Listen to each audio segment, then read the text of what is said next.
Over here in our part of the world, every single day we're told, that there are problems with the National Health Service. And I'm sure in your part of the world you have a lot of problems. Health is paramount, particularly as you get a little bit older. Do you remember in the days where the doctor would come out and see you?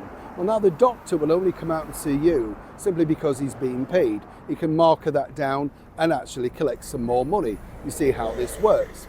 Now, what's interesting actually is as we look towards possibly a brand new government, incumbent of course, after the election, this apparently budding health minister, Wes Streeting, says he'll get all the waiting times down, the backlog cleared, all the usual claptrap that they claim.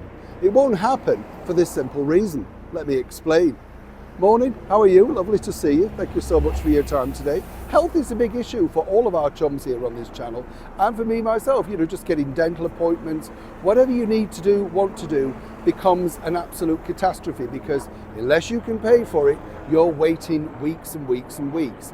And it doesn't matter who you are. And if you notice, a friend of mine recently went private, and the bottom line is, you're still waiting an hour then because they've got your money at that point, so they truly don't care. You understand how this works. But a friend of mine who works literally in the very heart of the NHS cited this particular problem. And it's a problem really that will not be removed no matter which government you get in. And it's all down to this, the lack of the English speaking person. Now, let me explain.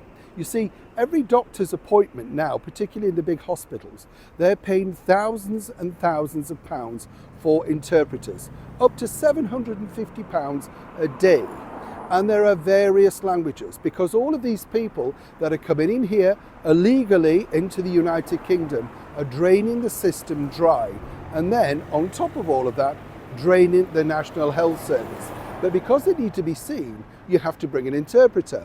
As I say, they can be working 8, 6, 2 hours a day, depending on what language is required.